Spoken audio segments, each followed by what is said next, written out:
Buen día, mi nombre es Giancarlo Calderón Vivas y en este momento les vamos a presentar la evaluación financiera de la empresa Delta SAS. Este análisis se va a desarrollar desde el año 2022 hasta el año 2023. Nuestro objetivo con esta presentación es evaluar la situación financiera desde el año 2022 hasta el año 2023 de la empresa Delta SAS, identificando sus principales riesgos y oportunidades, y así finalmente proponer estrategias concretas que permitan fortalecer su liquidez, mejorar su rentabilidad y optimizar la gestión de sus recursos desde el rol de administrador financiero. A nosotros nos correspondió el caso 3, que el contexto de la situación es el siguiente. Delta SAS es una empresa manufacturera que ha experimentado un crecimiento acelerado en ventas durante los últimos años.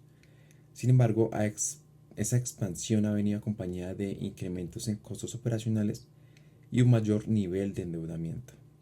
Ya conociendo los objetivos y el caso asignado, entonces vamos a iniciar con los principales indicadores financieros. El primer indicador sería el indicador de liquidez.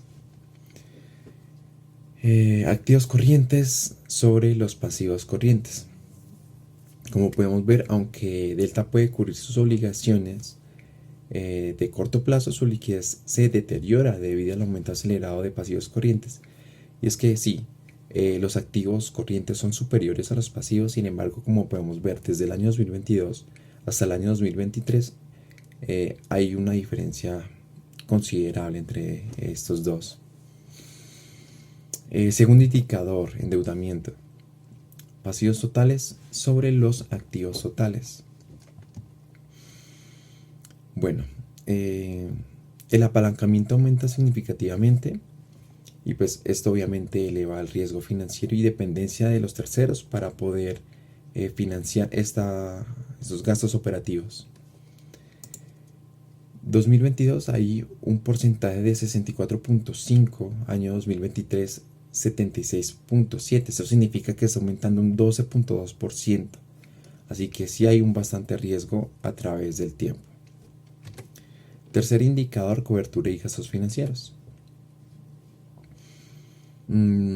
Para este caso no cubre, ¿sí? La empresa no genera la suficiente utilidad para cubrir sus gastos financieros, lo que constituye un riesgo obviamente. Para el año 2023 hay un EBIT, que también es llamado utilidad antes de interés e impuestos, de menos 500 millones de pesos, mientras que para el año 2023 hay un menos 800 millones de pesos. Es considerable y pues a través del tiempo tampoco genera utilidad operativa para poder cubrir esos gastos, como había dicho anteriormente. Buenas tardes, hoy voy a presentar las principales tendencias positivas identificadas en el análisis financiero del caso 3 correspondiente a la empresa Delta SA. En primer lugar, la compañía muestra un crecimiento importante en sus ingresos. Las ventas aumentaron en 18.000 millones en 2022 a 21.500 millones en 2023, lo que representa un incremento del 19%. Este crecimiento indica que la demanda por los productos de Delta sigue siendo alta y que su estrategia comercial está funcionando correctamente. En segundo lugar, hay una mejora en la eficiencia del uso de los activos. La rotación de activos pasa de 1.16 a 1.19, lo que significa que la empresa está generando más ventas por cada peso invertido en activos. Aunque el incremento es pequeño, refleja que la empresa está aprovechando mejor su capacidad instalada. Otro punto positivo es que gracias al crecimiento en ventas, Delta SA tiene potencial para lograr economías de escala.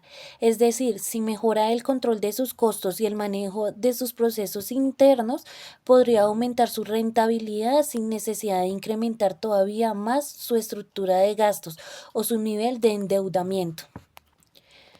Finalmente, estas tendencias positivas muestran que a pesar de los problemas de liquidez, endeudamiento y costos, la empresa tiene una base comercial sólida sobre la cual puede recuperarse si se aplican las estrategias financieras recomendadas, como la optimización de procesos, la reducción de costos y la reestructuración de deuda.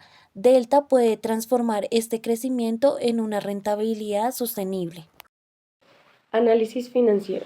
Este apartado examina las tendencias clave con el desempeño económico de Delta S.A., destacando tanto los aspectos positivos como negativos que afectan su situación financiera actual. Tendencias negativas. Primero, aumento importante del endeudamiento. El nivel de endeudamiento sube de un 64,5% a 76,7%, lo que significa que más de tres cuartas partes de los activos están financiados con deuda. El segundo es deterioro de liquidez. La razón corriente cae de 1,57 a 131, lo que evidencia que los pasivos corrientes crecen más rápido que los activos corrientes. La 3 es caída del margen bruto.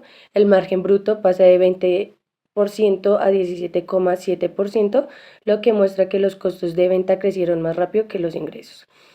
Por último, 4, 2 años consecutivos con pérdidas operativas, EBIT negativo.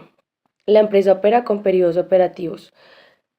EBIT del 2022 son 500 millones y EBIT del 2023 son 800 millones. Esto refleja una estructura de costos elevadísima, especialmente en gastos administrativos y de ventas, que absorben todo el margen bruto. El primer riesgo de liquidez por presiones de corto plazo, es decir, que es la caída liquidez sumada al alto rendimiento de pasivos corrientes, indicada que la empresa podría enfrentar dificultades para cumplir obligaciones inmediatas como proveedores y bancos y efectuando relaciones comerciales y acceso al futuro del crédito. El segundo riesgo sería el riesgo de solvencia por endeudamiento elevado, es decir, con un endeudamiento del 76,77% Delta S.A. tiene poca capacidad para absorber pérdidas adicionales o nuevas inversiones sin recurrir nuevamente a la deuda. El tercer riesgo sería el riesgo operativo por ineficiencia en costos, es decir, que la disminución del margen bruto y el incremento de gastos administrativos muestran fallas en control de costos, eficiencia de productividad y gestión de procesos. Por otro lado están las oportunidades. La primera sería refinanciación de deuda. Dado el alto crecimiento de gastos financieros, y la empresa puede buscar, 1, una renegociación de tasas, 2, ampliación de plazos, o 3, sería una consolidación de pasivos. Y la segunda oportunidad sería la optimización de procesos productivos. La caída del margen bruto indica que con una revisión profunda de 1, costos de materia prima, 2, eficiencia de planta, 3, tiempos de producción, 4, mermas y desperdicios. Y la empresa podría recuperar entre 2 y 4 puntos porcentuales del margen. Del plan de acción. Tenemos la liquidez en deterioro a causa del aumento acelerado del pasivo corriente. Para salir de este problema, el plan de acción será el siguiente. Como primer punto, tenemos que debemos renegociar los plazos con los proveedores con el objetivo de disminuir así la presión de corto plazo. Esto lo debemos hacer en un plazo de 1 a 3 meses.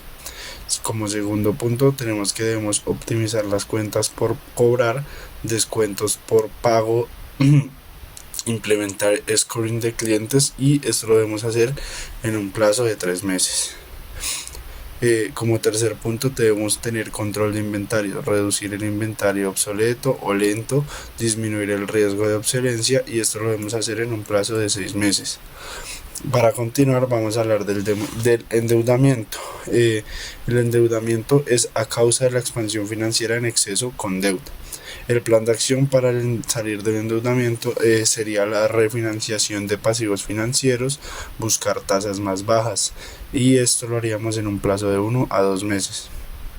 El segundo punto sería obtener capital fresco. A esto se hace referencia con obtener nuevos socios, emisión de acciones y alianzas estratégicas. El plazo sería de 6 a 12 meses. Y el tercer punto sería congelar las nuevas deudas, y esto sería con una directriz inmediata. Las estrategias de liquidez, pues tenemos como primera estrategia una auditoría interna de costos para poder identificar ineficiencias y cuellos de botella. Esto se debe hacer en un plazo de 2 meses. Como segundo punto tenemos la eficiencia productiva, mantenimiento preventivo y capacitación laboral. Esto lo debemos hacer en un plazo de 4 a 8 meses. Y como último punto tenemos revisión de proveedores, negociación de insumos críticos, y esto lo debemos hacer en un plazo de 2 meses. Las estrategias administrativas, empezamos con que debemos de tener un rediseño del organigrama, debemos eliminar la duplicidad de funciones y esto lo debemos hacer en un plazo de 3 meses. El presupuesto base cero, cada gasto debe justificarse desde cero y también eso lo debemos hacer en un plazo de 2 meses. Como siguiente punto tenemos ajuste del portafolio de productos para priorizar las líneas más rentables. Esto lo debemos hacer en un plazo de 3 meses. La automatización de procesos para aumentar eficiencia y reducir costos. Esto lo debemos hacer en un plazo de 6 a 12 meses. La implementación de KIPs financieros, liquidez, margen bruto, EBITDA, ciclo de efectivo. Y el plazo es de manera inmediata. Talsas atraviesa una situación financiera delicada pese a su sólido crecimiento en ventas, aunque la empresa demuestra alta capacidad para generar ingresos y un mejor uso de sus activos. Su estructura de costos y manejos de endeudamiento han deteriorado significativamente sus resultados. La liquidez se ha debilitado, el endeudamiento alcanza niveles críticos y los gastos financieros continúan aumentando, mientras que el margen bruto y el desempeño operativo demuestran un deterioro sostenido. Las pérdidas operativas consecutivas y la capacidad para cubrir los gastos financieros evidencian que el crecimiento no está siendo rentable ni sostenible. Sin embargo, existen oportunidades claras para recuperar esta estabilidad, como refinanciar las deudas, mejoras en la eficacia de la productividad, control estricto de los gastos administrativos, una optimización en el capital del trabajo. Si el TASAS implementan estas medidas con disciplina, podrá restablecer su liquidez, reducir costos y transformar su crecimiento comercial en verdaderamente rentable.